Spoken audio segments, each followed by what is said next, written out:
This is another one of my controversial picks. Even though it has made my top 10, I probably didn't enjoy the Batman as much as many did. I know for many this is in their top 3, and I can acknowledge all of the great things that they have to say about it, from the tone of not just the story but Gotham itself. Seeing Batman as the world's greatest detective like we haven't done before was very refreshing and very rewarding. To get my negatives out of the way, as I actually did enjoy this film and I don't want to make it seem like I didn't, I just felt like the film went on a bit too long and had some inconsistencies with the story, mainly in that last portion where it felt like the film was wrapping up and then it carries on for like another 40 minutes, which just felt a bit tacked on. I understand that this is an early days Bruce Wayne, so I'm not writing Robert Pattinson off just yet, but I would have liked to see a bit more personality from him and a bit more life. But back to positives, I thought the Gotham environment was fantastic. It felt like I was playing the Arkham games because we saw places that we'd visited in those games with their dark exterior in the live action film form. The film is fully embracing the grittiness of Gotham City from the comics and those games, as well as taking inspiration from Seven and creating such a dark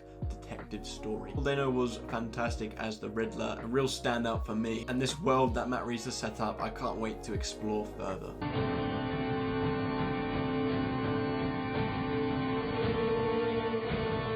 Robert Eggers' films have always been quite isolated and self-contained, but that's not the case for The Northman, as it's by far his biggest in terms of scale and cast. His stunning cinematography does continue over into The Northman, creating all sorts of feelings from those shots. Alexander Skarsgård delivers an absolutely brutal performance, grasping the viewer's attention from start to finish, whether that's due to his lack of mercy, his insane fighting skills, or even his cleverness. He stands out amongst a very stacked cast. There are some mythological elements added to the story, whether they're religious beliefs or stories that have been told since then, and while I do appreciate them being added, there are some visuals that come from that which felt very odd and took me out of the experience at some times, and it kind of ruins the momentum of the film at points. However, at the end of the day, The Northman has a simple story, but it's executed brilliantly by Robert Eggers, as this is simply what he does, and it was one of the finest experiences I had at the cinema.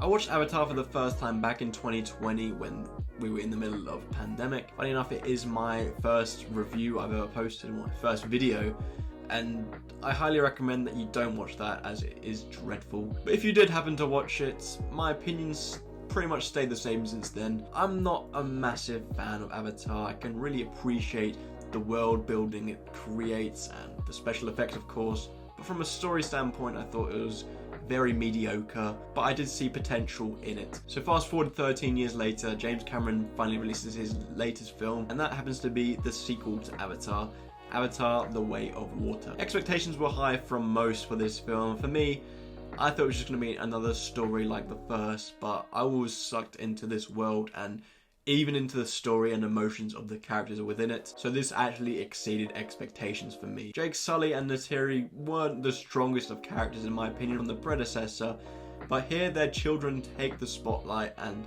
really do add that emotion as you feel more invested in this world and the characters. Of course, technology has advanced since 2009, so the special effects are even better. While they might not be as mind-blowing as they were back then, because there's been a lot of high standard on visual effects in the current day, but they are still jaw-dropping and some of the finest examples you'll see today. There are still plot holes and some cliches in the story, but I think overall this is a big improvement, and I'm actually excited for an Avatar sequel. Like last time, I didn't really care too much for it, but the world that they've created just opens up so many possibilities that I'm sure they're going to explore in like their 5 sequels or something they have planned.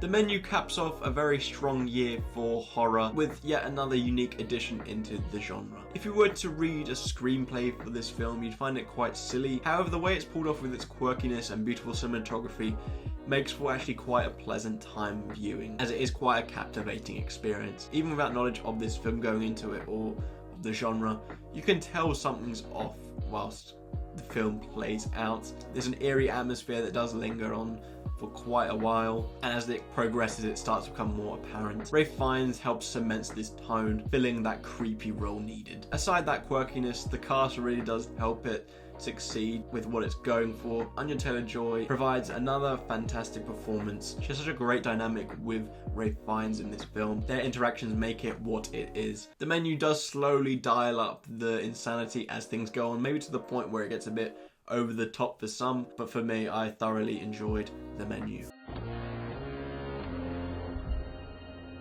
I was disappointed with the amount of foreign films I actually got to see this year, and that's something I hope to change in 2023.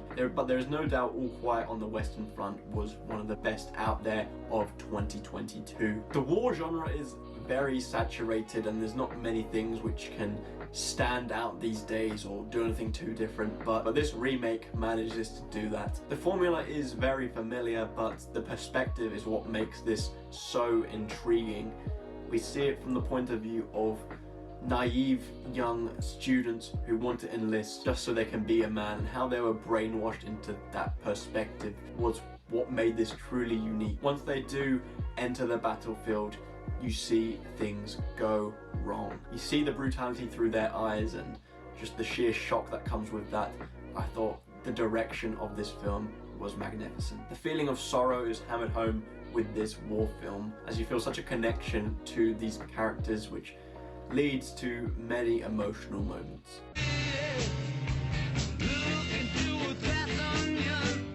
I actually managed to see this film back in October at a special screening, but never really got around to talking about it on my channel. Rian Johnson once again manages to create such a creative experience with the sequel to Knives Out, with an ensemble cast of complicated characters. There are many storylines to deal with, but once again he manages to deal with them in a very satisfying way. We get to spend more time with Daniel Craig's Benoit Blanc, who is more fun than ever as he's more in the spotlight here and gets to show off that over-the-top accent, enthusiasm, as well as his newfound humour. Glass Onion has a lot more twists and turns which make it more difficult to identify who the killer is. It's a complex story which has layers of layers, like an onion of story to it, and the overall experience feels drastically different to the predecessor. The film feels bigger, the budget feels bigger, the story feels bigger.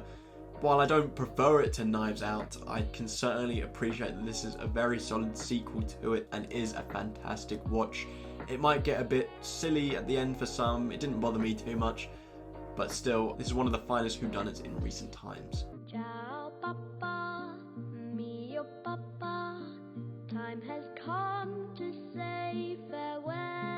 Guillermo del Toro takes a well-known character and story and takes a very unique approach to it and creates a whole new world and vision for the character, which makes it stand out amongst all those other Pinocchio films. The story we're handed is a much darker and emotional one. While it's not R-rated, it's still PG somehow. We're dealing with a more realistic feeling Pinocchio in the time of fascism, war, and there's just a real feeling of loss about the film. Obviously there is some animation involved, but it's mostly stop motion, and it's quite hard to keep that in mind as the film goes on because it's so beautiful and just well executed that you get sucked into this world and the characters and completely forget about that side of things. As beloved as the original Pinocchio is, this is an entirely new thing and perspective. I haven't seen the original for a while, so I can't comment on whether I prefer it to this, but from memory, this is the superior version for me. It's a much more mature film and not really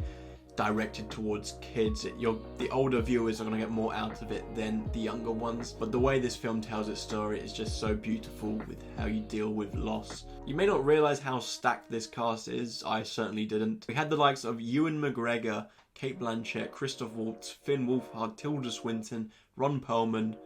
They are all great in their roles, but the real standouts from start to finish are Gregory Mann, who plays Pinocchio. He just captures that naivety of the young child, as well as his innocence and his joy, his happiness. And the other great performance was David Bradley, who portrays a grieving father in a very fantastic way just by his voice acting. This is one of the most emotional films of the year and probably one of the most emotional animated films of recent times. I think Guillermo del Toro knocked this one out of the park.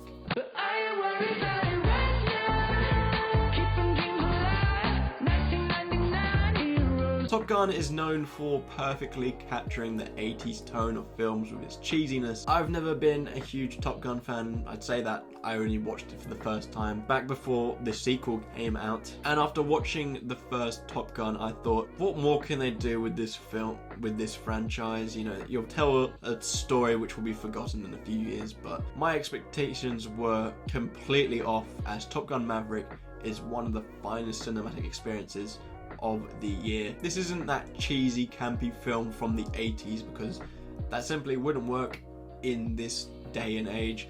But I didn't expect such a serious tone and such a well executed one as well. It's a very different film while also managing to pay its respects to the original and have plenty of homages to it. It's difficult to pinpoint the best qualities of this film, as there are many of them. For one, the writing is a very important deal, as it incorporates things from that previous film. Rooster, and of course Maverick himself, brings it into this film and creates such a new perspective on the character. There's also the sublime practical effects that they use to pull off some of these action sequences, which were honestly outstanding. There is plenty of tension drawn from both the writing and those real life stunts, which just make Top Gun Maverick an easy top 3 for me, and who knows, for some they might even be disappointed that it's not even in top spot.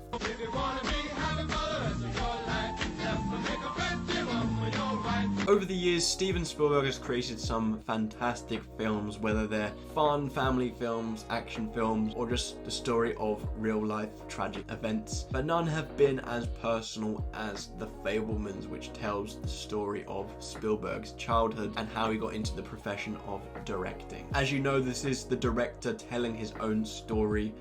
Those moments just hit so hard, and the way it's portrayed on screen, you just feel so much emotion from it. As we saw with Belfast in 2021, directed by Kenneth Branagh, it's a big deal casting the actor who's going to play you, especially at such a young age. And just like with Belfast, Steven Spielberg chose the right choice with Gabriel Labelle, despite him never being the lead in a film. He brilliantly captures the excitement that Steven Spielberg must have had for film, and as someone whose passion for film has grown over the past 3 years, I drew a lot of similarities with that. On the other hand, you also have his portrayal of the more emotional moments, which I thought he also pulled off well. They're just so gut-wrenching and emotional that I became so invested in The Fabelmans. It's an excellent story, it's well directed, it's everything you could have wanted from Steven Spielberg telling the story of his own life. Not only what we saw. I mentioned I wanted to make this list so I could talk about Bullet Train, but the number one reason was so I could talk about Everything Everywhere All at Once, because I watched this film back in May and it sat at the top of my 2022 list for so long, and I haven't had the opportunity to talk about it. This film is a once-in-a-lifetime experience. It is, I'm going to say, the most unique film I have ever seen in many ways, as this film taps into almost every genre, something you can't really say for a film. If you were to ever say that for a film, you'd imagine it'd be quite messy, but not only does this film tap into so many genres, but it executes them all very well. You know, on one hand, we have the drama side of things. It was very emotional, this film. We have the action, which was brilliant, which also ties into the comedy, which had me laughing every single time. You know, romance. There was so much to this film, so much emotion packed into it, and I love it endlessly. The film is astronomically creative on so many different levels. It really does show up Multiverse of Madness as being the maddest multiverse movie of the year. We are treated to some brilliant acting, such a well-written story, which can get a bit complicated, but if you stick with it, it's very rewarding. This was by far my favorite film of the year, and it's one that I've been recommending to so many people because you're not going to see anything like it again. So there is my ranking of all 2022 films. It's probably my longest video to date, and I'm counting on that. It does also commence my return to this channel, which has been long overdue. I had some things going on in my life which were taking up a lot of my spare time, and now I look to be able to focus back on this and deliver more fine content. I know it never seemed like I was making a ton of videos, but you have to acknowledge that also in the time that those videos aren't up, I have to watch the films as well, and while I love films, there are some that I'm having to force myself to watch. But anyways, I hope you enjoyed this video. If you even have made it this far, I appreciate you nonetheless, and I hope to see you in my next video.